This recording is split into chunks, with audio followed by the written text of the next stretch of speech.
Assalamualaikum warahmatullahi wabarakatuh. Bismillah, alhamdulillah, salatu wassalamu ala rasulillah Sayyidina wa habibina wa syafi'ina wa maulana Muhammad Iftahi babi rahmatillah adada ma fi ilmillah salatan wa salaman daimaini bidawami mulkillah wa ala alihi wa sahbihi wa mawalah wa la hawla wa la quwwata illa billah. Ba'du. Yang saya hormati guru-guru kita, Kiai Haji Dr. Andes Muhammad Ja'far, Kiai Haji Farah Furqan Mukarrabin Yusuf, Kiai Haji Ahmad Habibi Abdul Rashid Ramli. Kita doakan beliau semua sehat afiat, panjang umur dan berkah ilmunya buat kita semua. Pengurus Majelis Ta'lim Ukhuwah Islamiyah Bapak Haji Basroin, Ustadz Haji Muhammad Tahir, pengurus Masjid Baitur Rahim Ustadz Haji Zawawi, dan para jamaah sekalian, para pengurus masjid yang hadir dan seluruh para jamaah pada umumnya, mudah-mudahan semuanya mendapatkan rahmat dan kemuliaan dari Allah Subhanahu wa taala. Tanpa berpanjang kalam, mari sama kita lanjutkan kembali pembahasan kitab kita. Kembali kita baca suratul Fatihah. Mudah-mudahan Allah memberikan kita ilmu manfaat. Semua yang kita lakukan dari awal sampai akhir akan diterima oleh Allah dan menghasilkan fadilah pahala yang besar di dunia sampai akhirat.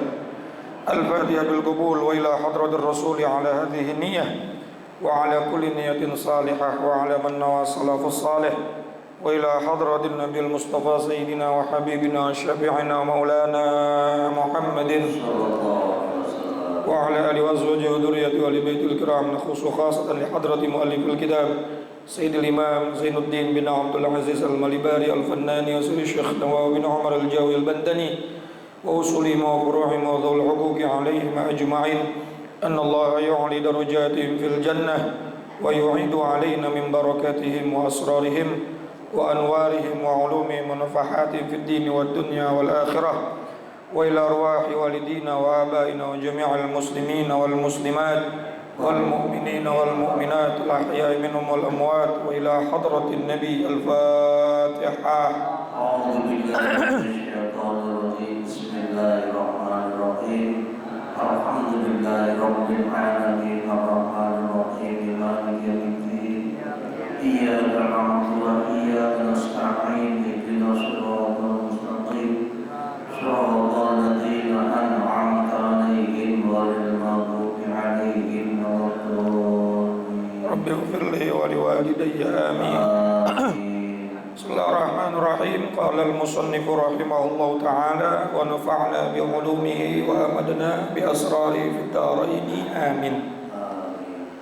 Yang keempat dari 40 hadis, 40 wasiat yang Rasulullah SAW wasiatkan kepada kita, jika kita bisa mengamalkannya, bisa menjaganya, maka jaminannya adalah husnul khatimah dan dibangkitkan nanti di padang mahsyar bersama para nabi dan para rasul.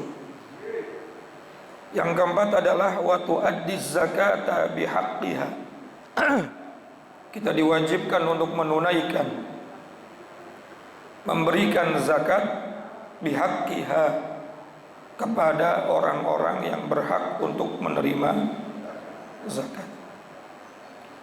Zakat merupakan sedekah yang wajib. Ya.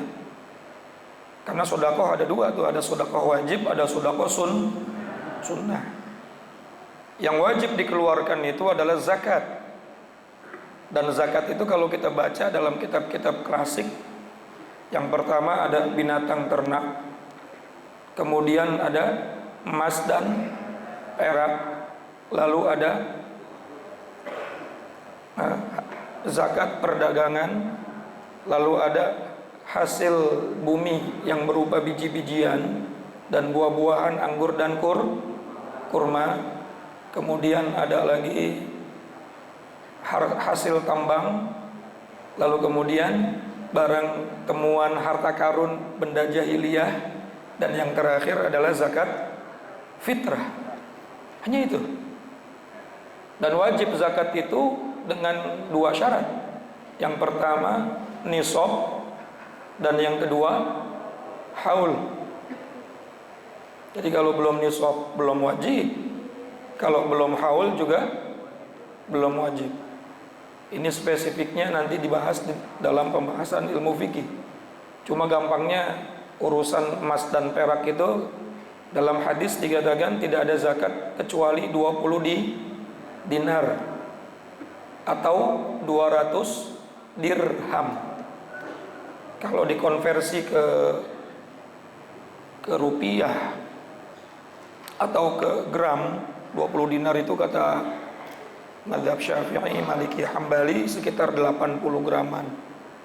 Karena 1 dinar itu sekitar 4 gram. Meskipun ini masih banyak ikhtilaf ulama, perbedaan pendapat para ulama. Ada yang 70 sekian, ada yang 80, ada yang 85 dan lain sebagainya. Tapi kalau kita ambil rata-ratanya sekitar berapa? 80 gram. Kalau diambil setiap 1 dinarnya 4 gram. Kemudian dirham itu 200 dirham. 200 dirham kurang lebih sekitar 550 atau 500-an lah gram dirham. Ya. Jadi ketika seorang hamba sudah memiliki harta simpanan sebanyak 200 dinar atau 200 dirham, mohon maaf, atau 20 dinar, maka wajiblah baginya untuk mengeluarkan zakat dan diambil 2,5%. Ini kalau kita terangin satu-satu, waktu kita tinggal 10 menit lagi. Ya, pembahasannya panjang untuk zakat ya. Nah, kalau dia punya hewan ternak seperti kambing, maka nisabnya minimal 40 ekor. Kemudian kalau dia punya hewan ternak berupa unta, maka nisabnya 5 ekor. Kalau sapi 30 ekor. Dan itu harus satu tahun. Begitu pula dengan perdagangan. Memang ada zakat yang tidak harus menunggu haul. Di antaranya apa? Zakat hasil panen. Wa atu haqqahu yauma hasadih. Tapi juga ada nisabnya. Nisabnya 5 wasak. 5 wasak kurang lebih 700 kilo. Berarti 7 kintal. Itu setelah bersih, setelah layak untuk dikonsumsi. Dan tidak semua zakat itu 2,5%, Pak. Yang 2,5% cuma emas, perak, perdagangan. Ya. Adapun zakat yang lain itu ada hitungannya masing-masing. Seperti binatang ternak tidak 2,5%, melainkan ada hitungannya sendiri. Seperti 40 ekor kambing, zakatnya cuma 1 ekor dan seterusnya. Insya Allah pada udah pinter-pinter semua ya. Iya.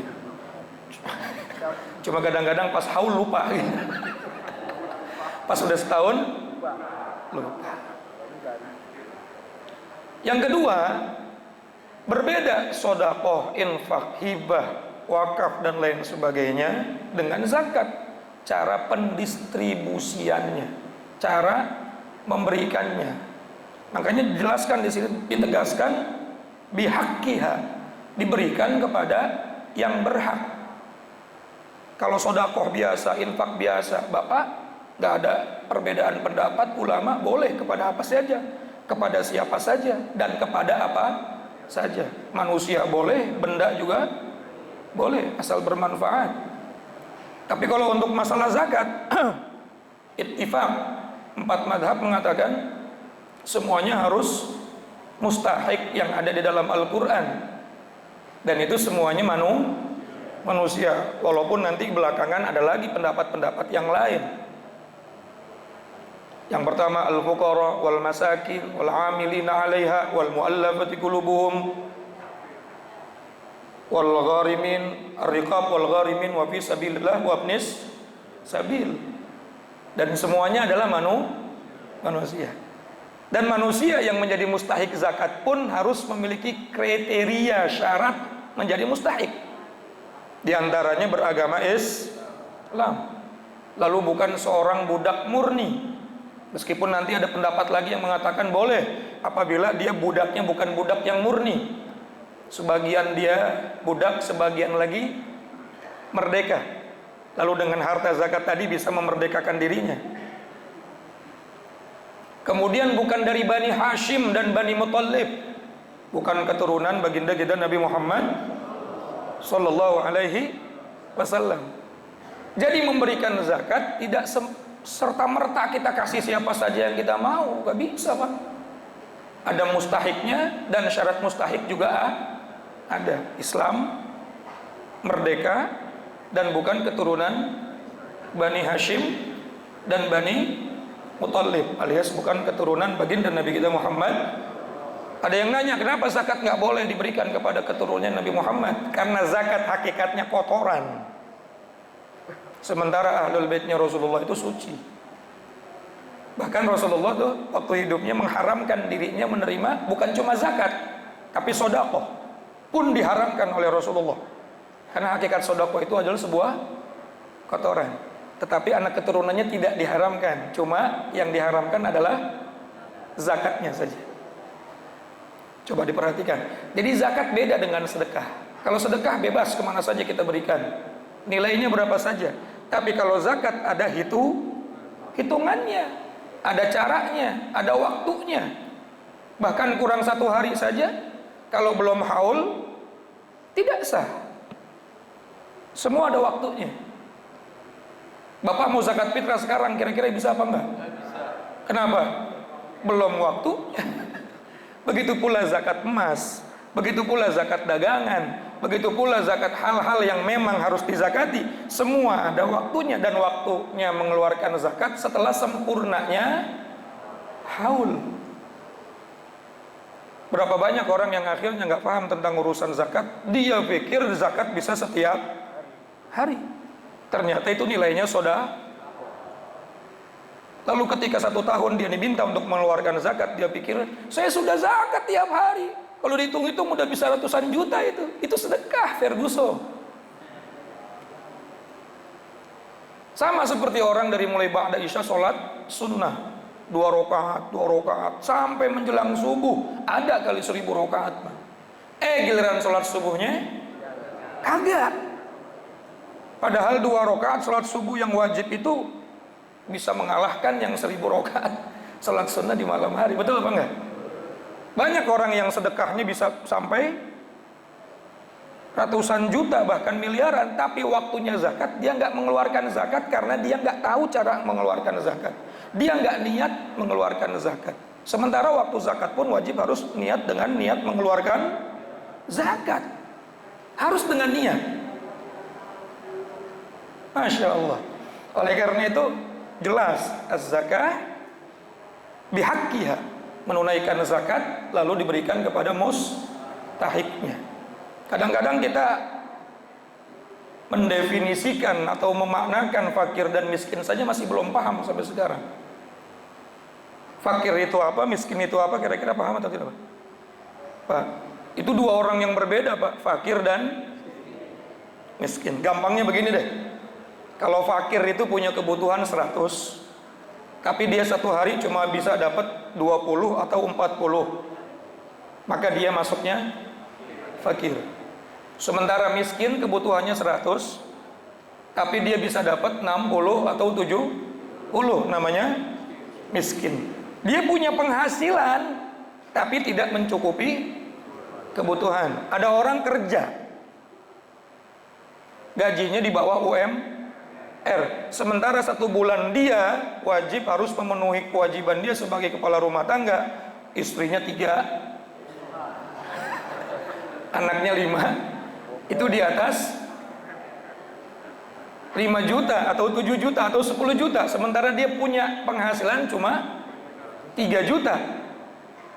Maka dia termasuk orang fakir atau miskin. Ini kadang-kadang kagak. Jangan kasih dia kerja.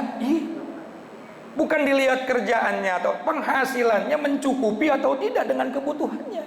Kebutuhan yang primer ya Pak ya. Kebutuhan yang betul-betul menjadi kebutuhan pokok. Bukan kebutuhan buat kredit Alfat, bukan. Tapi kebutuhan pokoknya dia. Itu fakir dan miskin. Masya Allah. Nah oleh karena itu, wa atu haqqahu yawma hasadih. Berikan pada saat memang waktunya kita memberikan. Ya. Karena Allah Subhanahu wa taala mengancam orang-orang yang tidak menunaikan zakat itu dengan ancaman yang sangat jelas. Di dalam Al-Qur'an Allah Subhanahu wa taala berfirman, ya ayatnya jelas nih. Walladzina yaknizuna adh-dhahaba wal fiddah wa la yunfikunaha fi sabilillah fabashshirhum bi'adzabin alim. Walladzina yaknizuna adh-dhahaba wal fiddah, dan orang-orang yang menyimpan emas dan perak, wala yunfikunaha, dan tidak menafkahkannya fi sabilillah, di jalan Allah Subhanahu wa taala, fabashshirhum bi'adzabin alim, maka berikan kabar gembira bagi mereka dengan azab yang sangat pedih. Alim pakai huruf alif, alim. Fabashshirhum bi'adzabin alim pakai alif, artinya pedih, sakit, menyakitkan. Makanya Bapak kalau manggil ulama jangan pakai alif Pak, pakai ain. Ulama, kumpulan orang-orang yang ngerti ilmu. Ulama, dia mau orang alim pakai alif, sakit artinya. Ya, alim sama alim kalau bahasa Arab, kalau bahasa Indonesia terserah dah. Makanya saya ada yang nanya, Ustaz, kalau kita nulis insya Allah, in SHA atau insa atau in SY, bodoh amat kalau pakai bahasa Indonesia mah. Yang penting ente kalau nulis pakai bahasa Arab pakai sin kecil salah. Ya, ini kan kadang-kadang yang diperdebatkan pakai bahasa Indonesia. Bukan insya tapi in SHA. Nyebutinnya insa juga. Betul apa enggak? Tapi kalau pakai bahasa Arab baru kita bisa tahu salah atau benernya. Masya Allah nulisnya MASHA atau MSYA. Bodoh amat ente mau nulis pakai gimana. Yang penting kalau nulisnya mim sama sin kecil baru salah. Yang bener pakai sin.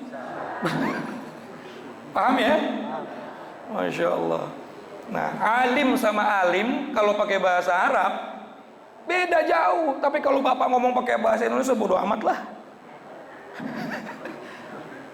Masya Allah. Nah, oleh karena itu hati-hati dengan apa yang sudah wajib kita untuk tunai. Ayo lihat-lihat lagi, harta kita sudah nisab atau belum. Kalau sudah nisab, lalu sudah haul, maka segera tunaikan zakat. Dan tidak harus nunggu Ramadan Pak. Haul itu ya pada saat kita sudah setahun kepemilikan. Contoh gampang begini deh, Bapak punya simpenan emas 20 dinar sama dengan 80 gram. Kalau diduitin berapa tuh? Taruh yang paling rendah sejuta lah ya, segram sejuta yang paling rendah ya, berarti 80 juta. Deposito 80 juta, gak diapa-apain tuh duit 80 juta. Bapak hitung sekarang bulan Desember 2024, Desember 2025 lihat lagi, longokin tuh. Kalau udah setahun 80 juta kagak berubah, berarti Bapak wajib bukan Ramadan tapi Desember. Tapi jangan diakal-akalin. Udah November, waduh, udah nisab nih. Bentar lagi haul nih. Jadi orang baik mendadak dibikin di grup, yang mau ngutang sama saya silahkan. Mumpung saya lagi baik. Ada-ada aja ya. Oleh karena itu zakat, sedekah, infak infak sodakoh sama siapa aja silahkan. Kepada apa saja juga yang penting tujuannya baik dan untuk penggunaan yang baik. Tapi kalau zakat tidak bisa sembarangan. Ada waktunya, ada caranya, ada nisabnya, dan ada mustahiknya. Dan ingat nih, mustahik zakat harus beragama Islam. Kadang-kadang mau nyebarin zakat fitrah, ada saudara atau ada tetangga yang non muslim dikasih, cakep sih niatnya. Ya, tapi nanti nggak sah tuh zakatnya karena memberikannya tidak sesuai syarat. Kemudian yang kedua harus 8 golongan tadi, mustahik yang 8 golongan tadi. Dan yang ketiga bukan dari Bani Hashim dan Bani Muthalib. Nah, panjang kita kalau bahas, tapi mudah-mudahan semuanya pada pinter lah. Ukhuwah Islamiyah udah 30 tahun. Ya, insya Allah semuanya udah di luar kepala ya. Ini hanya mengingatkan saja, zakat itu hukumnya wajib. Dan ingat, setiap Allah perintahkan kita salat, selalu, hampir selalu dalam ayat di Al-Quran ada perintah berikutnya, yaitu wa'atuz zakah. Ini selalu berkesesuaian. Sholat doang rajin, tapi pelit medit mereka hese pantat koneng. Pelit bener jadi orang. Boro-boro zakat yang setahun sekali, yang setiap haul. Sedekah aja ya Allah. Maka Rasulullah pernah bersabda, surga haram dicium wanginya oleh orang-orang yang pertama pelit. Pelit di sini dalam urusan syariat. Ya, pelit itu ketika kita sudah waktunya untuk mengeluarkan tapi tidak wayamnaunal ma'un, mencegah diri padahal kita memang sudah waktunya. Ya, bisa, mampu tapi nggak mau, maka dia termasuk bakhil yang dalam hadis ini jangankan masuk sorga, cium wangi sorga aja kagak. Padahal wangi sorga itu bisa dicium 200 tahun perjalanan sudah bisa tercium. Sehingga orang bisa belum sampai ke sorga, baru di dalam kubur sudah bisa mencium raudhah min riyadil. Tapi ada orang yang kagak cium wanginya sorga. Di antaranya siapa? Orang pelit. Lalu aqul walidain, siapa? Orang yang durhaka sama orang tua. Lalu dayuth. Terusin lagi panjang nih. Bapak-bapak ada yang mau ke Perancis katanya ya, tahun baruan di sana. Maka cukup sampai di sini. Mudah-mudahan kita semua sehat afiat panjang umur. Nah, ini adalah wasiat dari Rasulullah. Bukan cuma sholat, tapi ada perintah yang berikutnya. Kita disuruh untuk menunaikan zakat. Pelajari ilmu tentang zakat supaya pada saat kita mengeluarkannya tidak salah. Wallahu a'lamu bissawab. Wallahul muwaffiq ila aqwamit thoriq. Assalamualaikum warahmatullahi wabarakatuh.